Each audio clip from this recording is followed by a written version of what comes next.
Guys, gals, and fellow gender non-conforming pals, welcome back. My legal name is C28, and I skipped a few days. It's been 3 days of Show Pro since the last time we spoke. So we're halfway done with the course now. The course only has classes twice a week, so I have a lot to catch you up on. Serious segment, I already addressed. Mental stuff is making stuff difficult for me. That's going to get fixed hopefully in the next few months. So production might slow down, but it's not going to stop. I will not let it stop. Just slow down. So let's give you some more details about this Show Pro class. Project and Portfolio 2. So one thing that's become more apparent as we've gone through the class more and more is the role that labs play alongside the lectures. So in lab, you are setting up your event. So we're doing corporate audio the whole course. The whole course is corporate audio, setting up for like basically a seminar or a TED Talk, something like that. Now the first day we just did audio. That was all. We just did the audio. We got it set up. We could have the loudspeaker system and you could hear it. We could mix it. That was all fun. The day after, we added video. I don't have video of the video, ironically, nor the lecture after it, but I do have video footage from this class's, not lecture, but lab. So video, we went into different types of cameras that exist and what each of them are for. There are three primary ones that we went over. So I'm going to pull up my notes real quick, and then I will speak on that a little bit more. Another thing that I just reminded myself of by looking at my notes is we went over communication systems. So within a giant event, not like just a tiny little room, but a giant event like Lollapalooza, a Taylor Swift concert, etc., you're going to have a large area and a lot of people you have to communicate with. So to do that, you got comm systems, just like in-ear monitors. There are different types of systems that you can have that will enable you to communicate among people. And that still has to get routed into your system. So you'll use, essentially, it's just a full audiovisual tech cart that has all this stuff attached to it. And I believe that there's a video production manager. Let me look real quick to find that real name for you. I don't see it here where I thought it was going to be, but basically someone who runs the AV cart, and that AV cart will give you control over that system for communications among all the techs who will be working on the set. So you can have two very basic different types of systems, full duplex and half duplex. Full duplex is where you're able to freely communicate back and forth like a phone call. Half duplex is like a radio system. Hey you, it's me, blah, blah, blah, blah, blah, blah, blah, blah, blah, hang up. And then they can talk. But you can't do both at the same time. I couldn't say which one's more popular, but I want to say half duplex is more popular because it encourages better communication as opposed to just people chatting and the ability to talk over others. And you have to be more efficient when you're using half duplex systems, which is better, but that's just what I've used in my job in the Air Force. But I'm not sure what's more common. You can research that yourself and find out. Let me know in the comments. But as well as just the communication systems, we also went over different types of wireless microphone inputs. So using the same wireless network, but not just for comms, but for your actual set, your actual stage. So if you ever watch something like the Grammys, you'll see that when people take a microphone on stage, there's not a cord coming out of that thing. Not nowadays. Old back a few years ago, decade or so, yeah, you're going to have wires everywhere. But nowadays, when you see a microphone, especially on like a large set, it's using wireless protocols to transmit its information, which, yes, is pricier, but you know what's really nice? Cable management, especially when the cable doesn't bloody exist. That's really nice for cable management. So unlike this system here, where I have a cable going to a power distro box, giving it its power for the tube and then controlled stuff so the condenser mic is happy. And then it sends that from that power supply over to my audio interface over here, and everything's wired together. I'd simply I'd probably not use this mic to begin with, but you could have it set where you just have that one little plug in the bottom, and that goes to your router. And that can, not router, what's the name? Hold up, let me find the name. Receiver. That obvious term, receiver, because it receives the audio signal. But you would have that route to your audio receiver, and Shure has a lot of really great ones. In fact, there's a website that Shure has that lets you know what frequencies are available to use for your wireless system, because you have to program in what frequency you're going to be using when you do your stuffs, and you don't want to call from the FCC saying, "Hey, you're interfering with like the PBS. Stop," or anything crazy like that. And just generally to have it work. So it's good for that.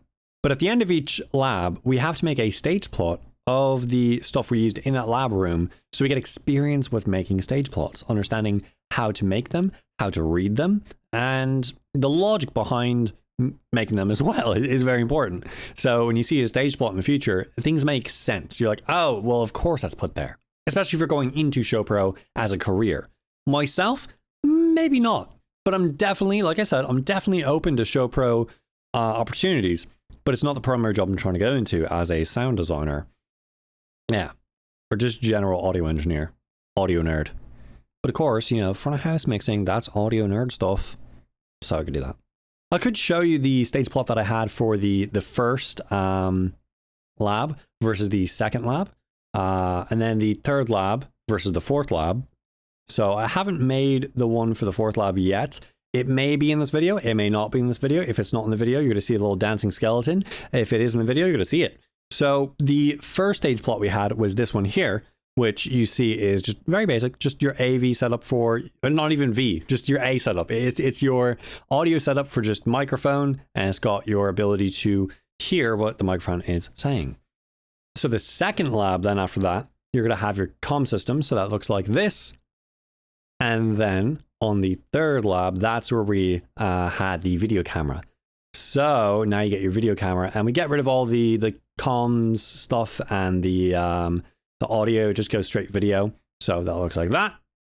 And now I'm working on the fourth one, which if it's done by the time I'm editing this, or I haven't uploaded it yet, it looks like this. Otherwise, that's a dancing skeleton right there. Look at him vibing. Ha ha ha. Probably is one, but could not be. We'll see. And yeah, so spoiler, get rid of it. I don't know if I already got rid of it. If I didn't already get rid of it, of course it's gone now. If I did get rid of it already, I just snapped for no reason. But it's gone now for sure. So this lab, we were setting up lighting, and lighting was very fun. Lighting has a lot of elements to it. So 3 main aspects of your lighting. Or actually, let me go back to the third lecture real quick before we go into lighting, but I showed you all the plots. You got an understanding of how things flowed up to this point. And we're going to go into a little bit more detail into our video, if I can find. Boom. ENG cameras. The first type of camera. Yeah, so we're doing cameras. Again, cameras. And this type of camera is your electronic news gathering camera. That's what ENG stands for. E electronic, N news, G gathering. Electronic news gathering. ENG camera. And that camera is meant to be set up quickly, and you have all your settings accessible. So on that type of camera, you're going to have all your settings on the outside. There are physical buttons and switches. You're not going to have a whole lot of menu stuff to go through. This is so that a news company, say like CNN, Fox, Spectrum, whatever you have, they'll be able to just quickly roll out their van and be like, okay, go, go, go, go, go. Look, Florida man's got the gator. Look, he's robbing the wedding. He's with the gator. Go, look at it. And then they'll be able to capture all that just like that. Get everything in focus, get everything colored right, and it looks beautiful.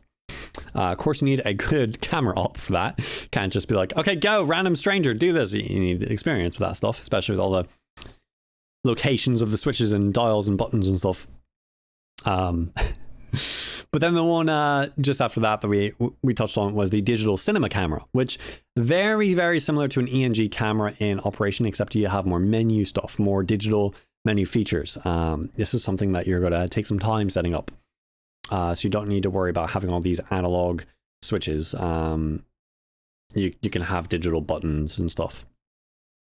And most of the physical components, like your lens, your say your eyepiece, the display, can be swapped out too, which is really nice between both of them, the ENG and the digital cinema camera. And then the final camera we touched on was more of a consumer, or I think residential. Is that the name? No, not residential. There's like a before consumer. There's like something else, like pro video, but it's not for like people who have millions of dollars. It's like between there and your consumer, just standard video camera. And it is a different category of camera entirely because it doesn't have that swappable lens. That lens it's got on it is fixed. That's what you got. You're stuck with it. Deal with it. Of course, you're probably looking at the specs before you buy it. You're not like, oh shoot, I didn't want this one, because you should probably look at the specs. Same with anything. And that one would probably enter below the $1,000 category, whereas the other two here, you're looking at like between $25,000 to like $100,000 for these things, which is mad. Yeah. they're not cheap. Like I said, for people who got millions of dollars to spare, because they're not people, they're corporations. And they don't have the same relationship with money that we do as regular consumers. So this little rainbow thing on screen is just data corruption from the iPhone 14 Pro Max shooting a photo with something crazy. I'm running a beta version of iOS 17.4, so I'm not going to say, hey, Apple messed up, but like, you know, beta software can do some funky stuff. So the next thing we went into, you might be able to guess, is the exposure triangle. It is how your ISO, aperture, and shutter speed affect things in your video. So ISO, aperture, shutter speed. We're going to start with one of those, shutter speed. That's just how long your image sensor is exposed to light. Typically, the formula is 1 over double your frame rate is what your shutter speed could be. I don't actually understand that. Miss M, what the hell does that mean? Huh. Okay. Hopefully that cleared it up for you. But that's what that meant. I just didn't record down the information very well in my notes. But of course, frame rate, how many images you got per second. And shutter speed is not that. It's different. But it plays into it a little bit. That's why that formula exists. And more information in that little thing that Miss M said that you might be able to decipher and be like, oh yeah, okay, that makes sense. That I have not seen because it's digitally imposed on the image. The video, really, but yeah. But the main thing this is going to affect is your motion blur.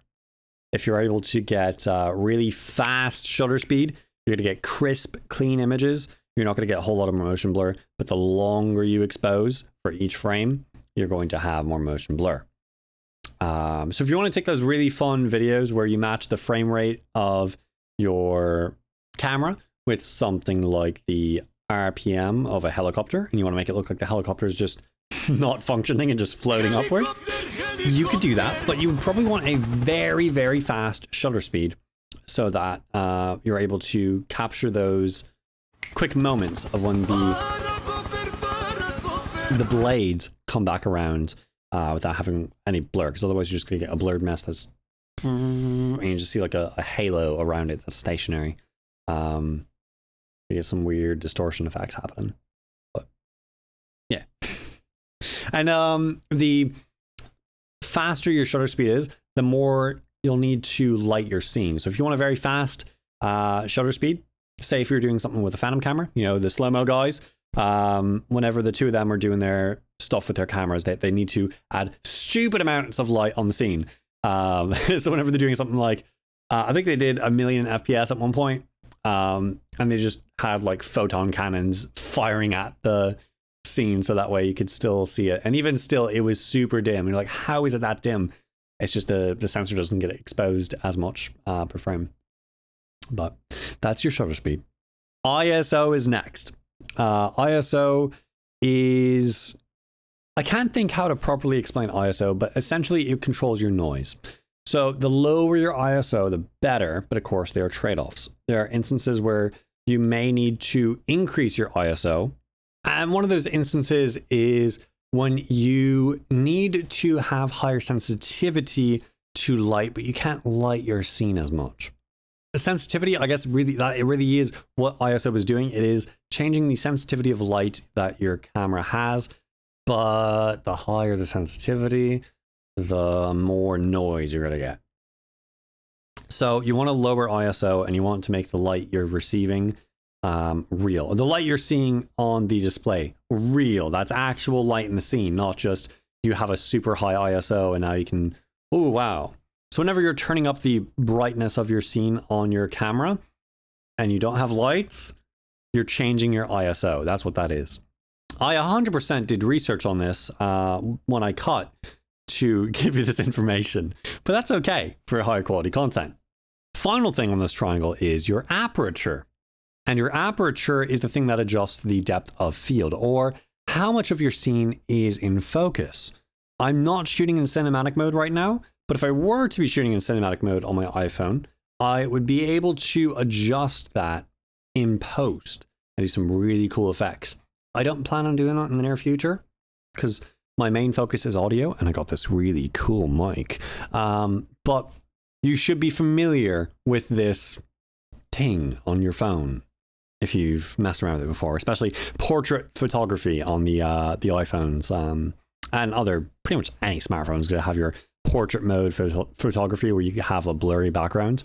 That's messing with your depth of field, where you can have like your subject is perfectly clear and then the background is just a blurred mess. That's like a really shallow depth of field. Yeah. Sorry for the cut. It just got a lot louder ambiently in the room. So for the remainder of the video, you might hear the noise gate do some funky stuff. Yeah, we'll see. Otherwise, you will hear nothing the entire video, and I'm talking about nonsense. But let's continue where we left off. So the final two things I want to touch on as it relates to video are luminance and chrominance. Luminance and chrominance are not part of that triangle. They're just separate concepts, but they are how light and color, brightness and color rather, relate to your captured footage. So luminance is just how bright is your scene. Chrominance is, it's like, you think of the color wheel. And it's what parts of the color wheel are active. That's your chrominance. I think it's the best way to describe it, is what colors are active in your scene. Yeah. Because luminance is binary, whereas chrominance is this whole crazy dimensional thing of all of your colors. So, I mean, technically, okay, hold up. Technically,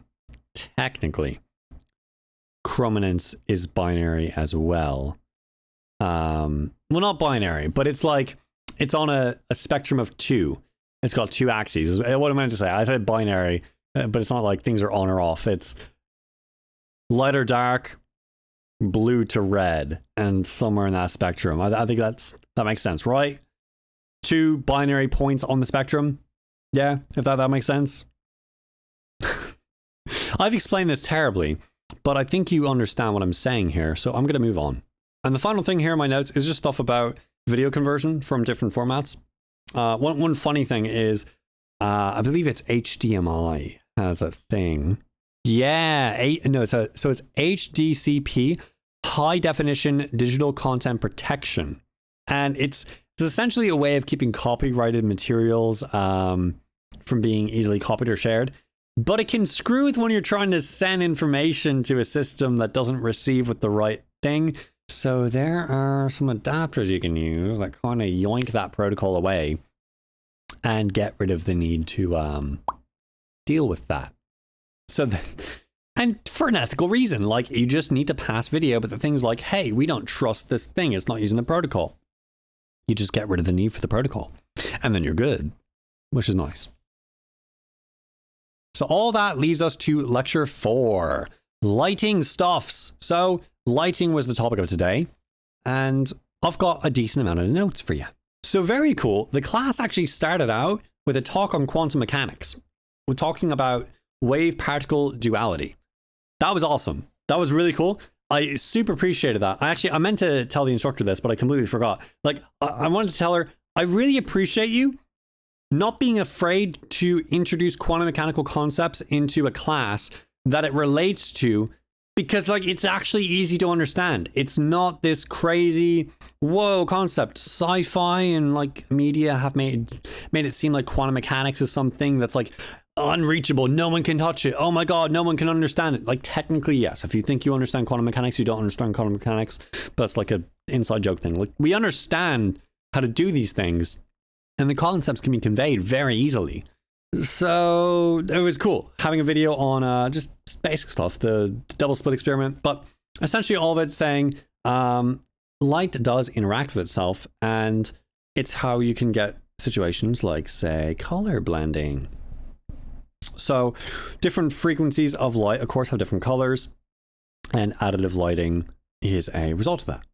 You can add two colors together and they change their wavelength because the light interacts with itself. How about that? Yeah, it doesn't just overlay this light and this light, it makes a new light. Very cool. Oh no. So, you know when I cut in back there a bit ago and I said, hey, I adjusted the noise gate so I wouldn't get any sound? That little flutter you heard? Somehow it's getting loud. I think it's because I put my laundry on, actually. I think you're hearing the washing machine is what that is. We'll see. Whatever. Hopefully it's not an issue. Too much of an issue, that is.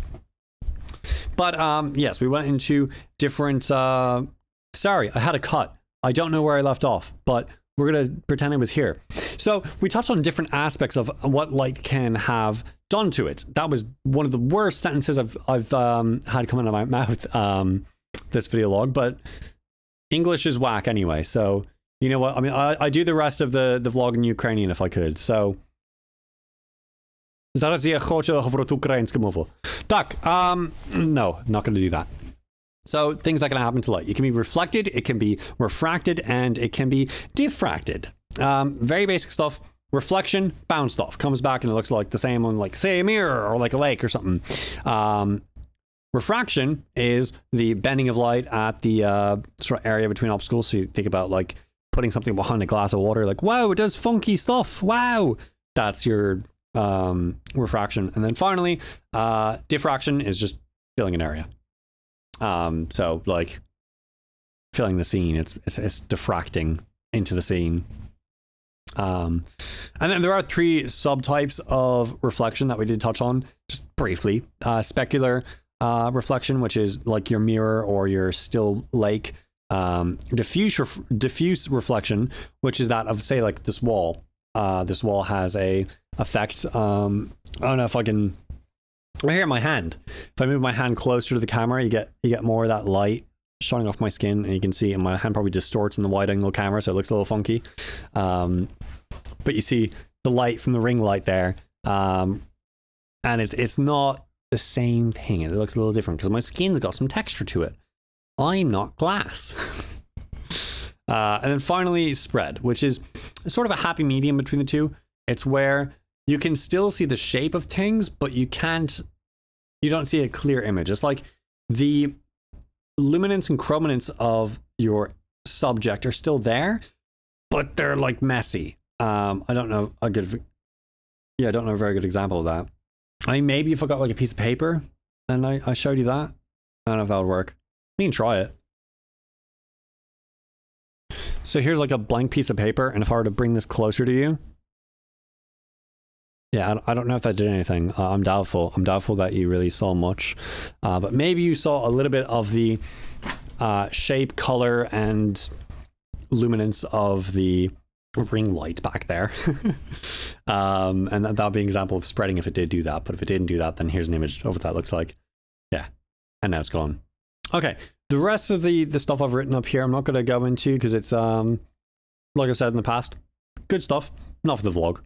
Then we went into different types of lights that exist. So your hung fixtures that you saw in that little diagram, or it was the dancing skeleton, that thing, which of course, if it was the dancing skeleton, you didn't see. But instead of going into the different cameras, trying to think how to say this without going and giving you like too much information that you can't grasp onto the main things I'm trying to say. I've already done that, but whatever. Here's what I'll do. Some light fixtures enable you to put inserts into them. These inserts will change how that light operates. If you've ever seen a hung fixture that has, say, stars shooting down at the scene, or has like shapes or something cool like that, that's not a custom ordered light. That is something called a gobo. Gobo literally stands for go between optics. Go for go, BO for between optics. Gobo, go between the optics. And it's just a little, I wouldn't say a filter, but like a block. Like, think of the bat symbol. The Batman symbol. Wow.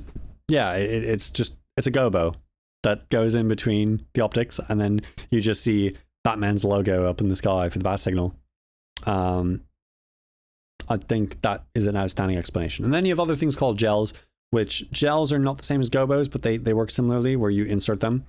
And gels will recolor your light, or rather they filter the light, is how it really works. So they'll filter out your light to get you one specific type of color going through.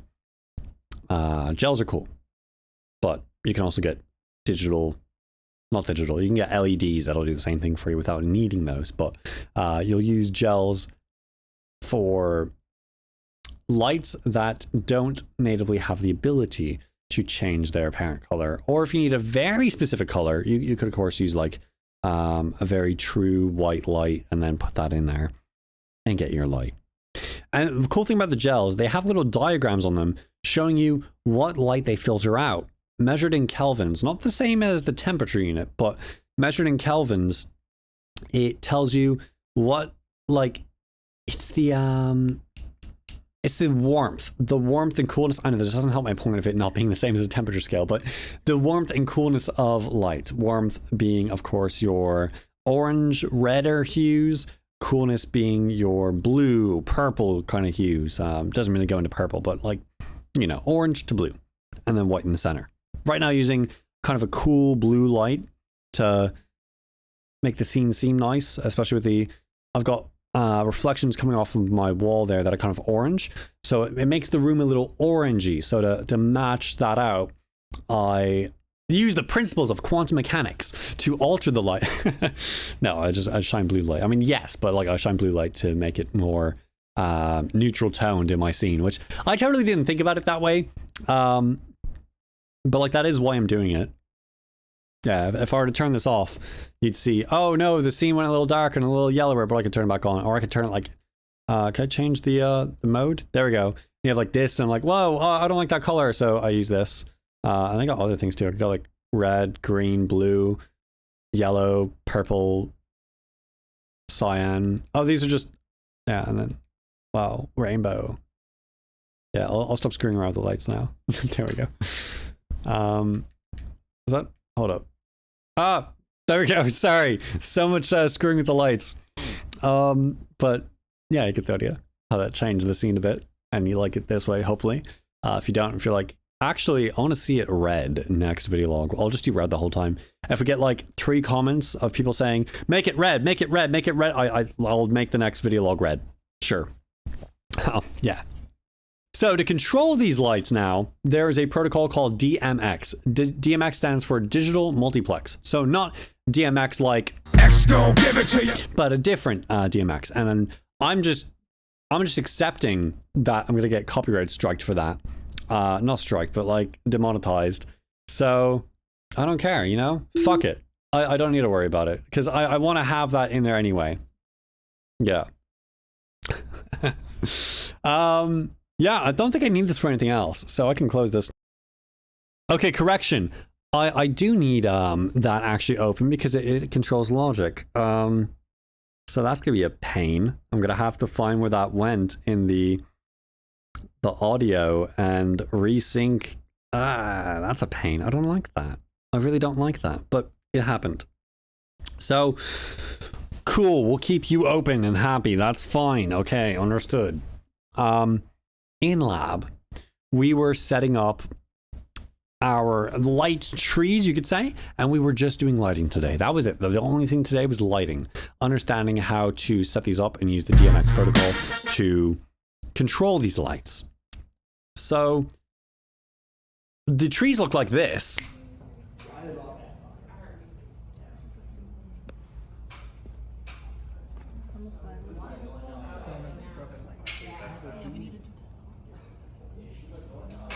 And that is pretty intimidating, you might think. And when I first saw it, I actually got a sneak peek at this lab, or not this lab, but the before you do the final one lab. And I saw those and I was like, whoa, hopefully those are pre-set up. And then I'm like, wait, we're doing them? Oh my goodness. Yeah, it was daunting at first, but they're honestly not that crazy because they're like just, you wind them down and it's like, oh, they're smaller. Yay. That's somehow less scary now that it's like half the height. It's all the same stuff still, but it's like half the height. Oh yeah, less scary. But yeah, those things wind down. They got thick wire that thick cable that controls its height. Yeah, and then we wired things through in series through the DMX protocol, and there is a light control board. It's a lighting console, and that lighting console allows you to control the lights through DMX protocol. And it's very similar actually to MIDI protocol in that you have different channels, and those channels will control different lights and then different settings within those lights. So say if you have a light that has like a PTZ, pan, tilt, zoom camera, you'd have a few different features on that. So you could have something that controls the pan, the tilt, the zoom. If you have something like a color camera that you can change the color on, like a bunch of LEDs, you could change the LED color from the console too, which is really cool. And then other things like if you have smoke, fog, bubbles, foggles, which are bubbles that are fog filled, those are cool. They look like this. Yeah, they're pretty cool. And you pop them and there's like fog and stuff. They're cool. I like that. Yeah. But I think that's a good summary of the stuff. I look back all the time at the video, and that's right. I can look there. I tried looking back here, like, oh wait, can I see? I know like the hand that's holding my camera, my phone up, won't let me see the time that's elapsed, but I can see here in Logic that it's over 40 minutes. So I'm gonna wrap this up for you, and me too, because I have to edit this still. But at least I put the DMX in there so I don't have to worry about censoring out words anymore, which is nice. Though I literally only dropped that F-bomb so that I wouldn't have to censor it and be like, haha, funny, the first one we didn't censor, I think. Aside from like lives and shorts, maybe, I don't know. But that does it for this. So yeah, on to the C28 stuff. I do have 2 notes for you. Note 1 is I'm picking the winner for the 1000 subscriber special giveaway. If you're not a control voltage today, or whatever day it is, maybe it was yesterday, hopefully today. If you are a control voltage, it's tomorrow, hopefully, if I get this video up in time. I have a lot of work to do, so hopefully I can get this video edited in time. Of course, the bottom text down there would tell you otherwise. If it's like, no, that's false, then you'd be able to read that and be like, oh, okay, cool. But that's the noise I was talking about. That's so irritating. Wow.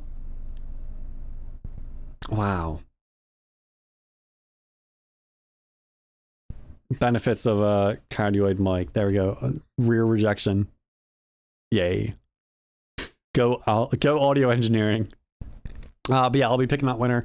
I'll be doing a little YouTube short where you can see that winner happen live, so it's not any BS like, oh, I like this person, therefore I'm going to pick them. No. You'll see it's completely random. We'll use some website that can pick one of the people who commented, and then that person will win the SM58 and the Beat Studio 3s signed by me. Yes, and I'll ship it to you all over the world, anywhere you are. But if you are in the US and I could ship it to you there, and you're taking a vacation somewhere, it would be really nice if I could ship it to you in the US. But like that's fine. If you want it in France, I'll ship it to France. Yeah. So that does it for today's video. Yeah. I did say 2 things. Hold up. What was the other thing? I forgot. That's okay. 1 thing's enough. If I remember next time, it'll be in there. If not, that's fine. So yeah. If you have any questions or comments, you can leave those in the comment section below and I'll get back to them and post a reply to your comments in that comment section below. Yes, indeed. If you enjoyed today's content, you can subscribe. If you super enjoyed it, you can become a Control Voltage by joining. And joining will give you some really cool perks, such as early access to videos, behind the scenes content, and access to the Discord server. There's a Discord server where all the Control Voltages and I vibe. We talk about audio nerd shit, and it's fun. It's very funky and very fun. We enjoy it. Yeah. So consider that if you're interested. I hope you all take care of yourselves. God be with you. And goodbye, YouTube. X gon' give it to you. Wait for you to get it on your own. X gon' deliver to you. Knock, knock, open up the door, it's real. With the non-stop pop out from stainless steel. Go hard getting busy with it. But I got such a good heart that I make the mother...